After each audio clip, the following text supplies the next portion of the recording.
I spent years trying to be seen until I realized disappearing was the only way to be found.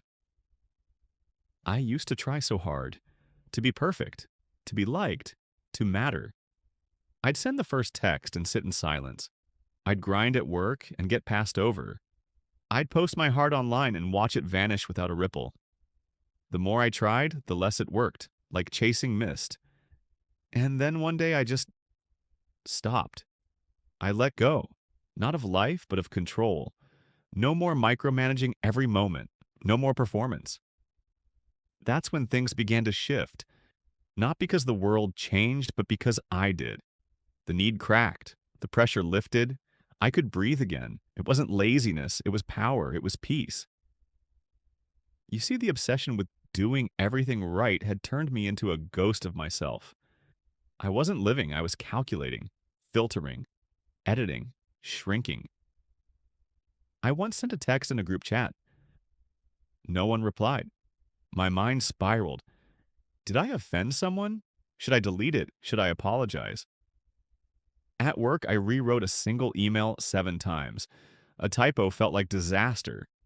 A pause in a reply felt like punishment. I wasn't connecting. I was surviving, performing. On social media, I posted something raw, 0 likes, I deleted it. And with it, a piece of me disappeared too. Caring too much sounds noble, but it can rot your spirit. I stopped saying what I really felt in relationships. I nodded when I wanted to scream. I smiled to keep the peace. And slowly I became liked but never loved, visible but never known.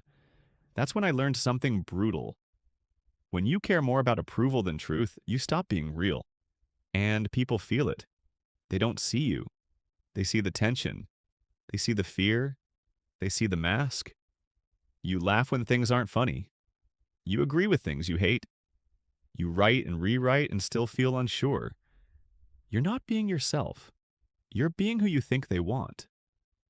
Michel de Montaigne once said, "He who fears suffering is already suffering." That's how approval works. It's a prison. You don't need chains, you need applause, and the moment you don't get it, your whole world shakes. You beg. You overthink. You panic over silence. You interpret every pause as rejection.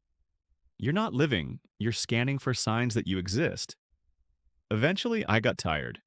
Tired of walking on eggshells. Tired of apologizing for breathing.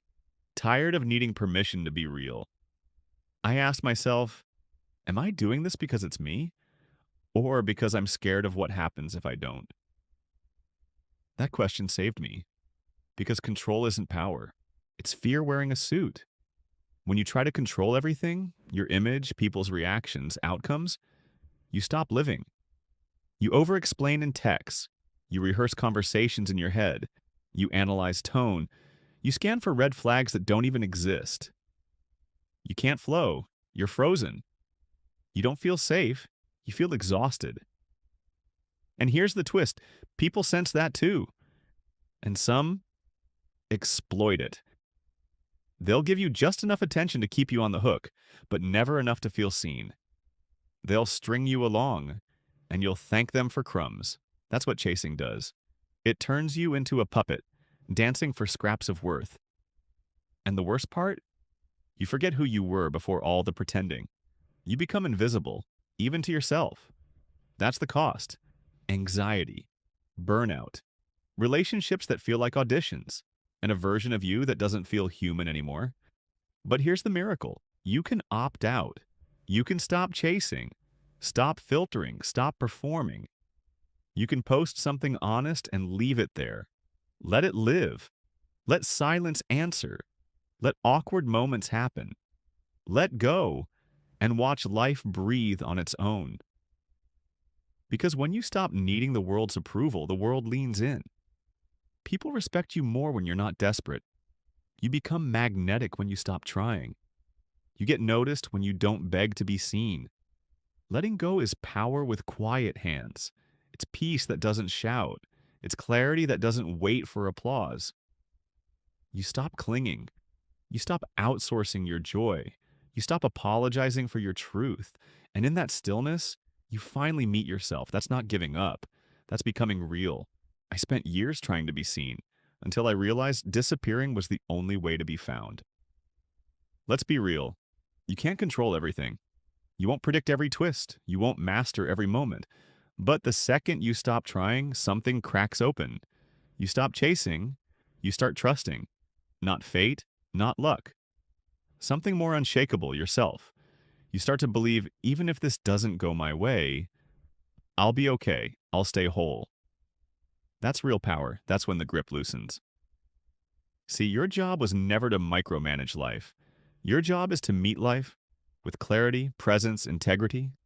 Before you hit send on that risky text, before you enter that high-stakes meeting, before the pitch, the post, the conversation that makes your chest tight, pause.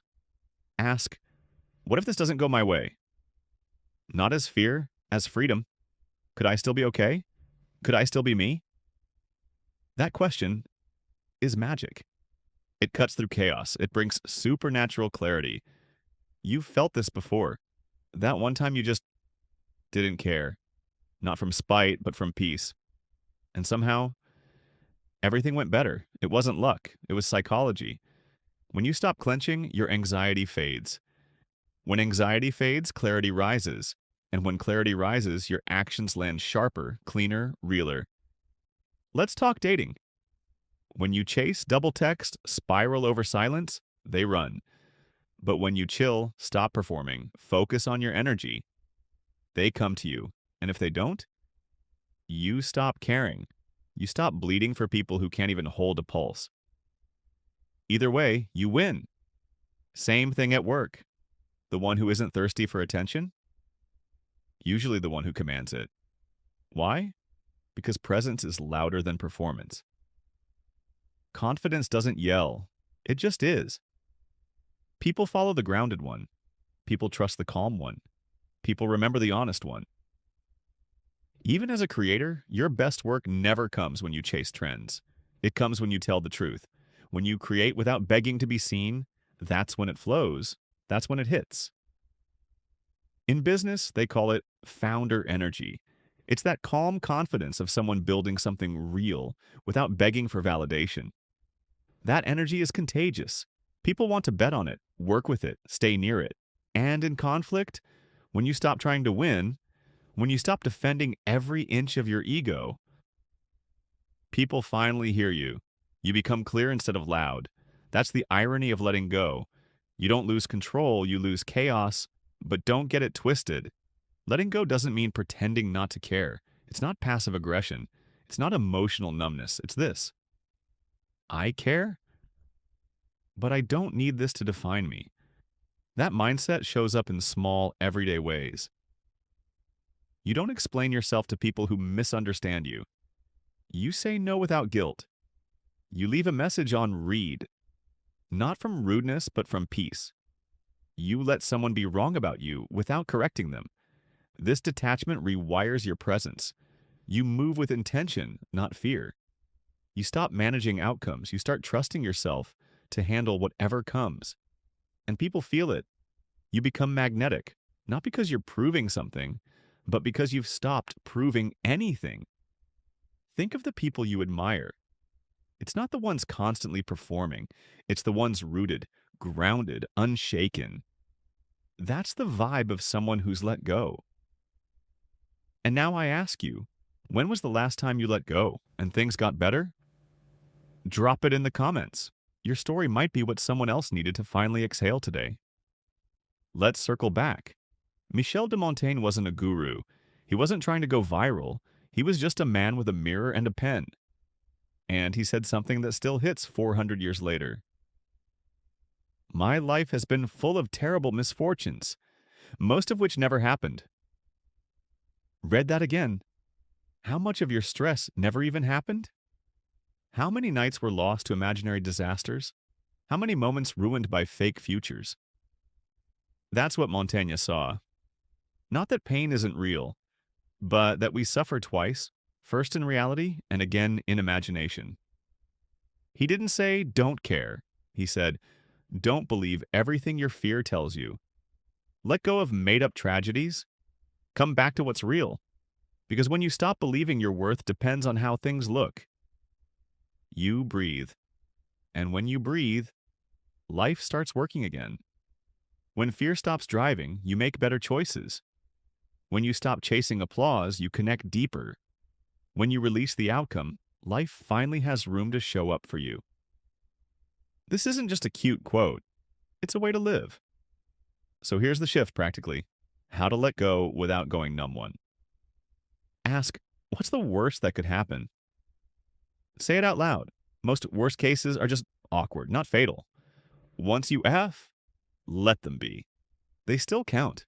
Ace it, the panic fades. 2, embrace neutrality. Not every post needs to pop. Not every day needs to slap. Some convos will be mid. 3, say it once, then stop. Stop over-explaining. Speak clearly, kindly once, and let it land. Trust that it's enough. 4, build emotional boundaries. Catch the spiral. Tell yourself, this is me trying to control what I can't. And walk away. 5, detach from outcome. Attach to effort. You can't control response, but you control how you show up. That's where your power lives. 6, try one less reaction. Someone's rude, post flops? No reply, no explanation, just stillness. Let the silence speak. 7, be a little messier.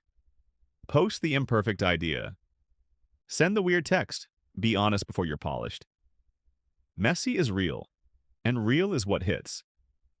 Letting go doesn't make you cold, it makes you alive.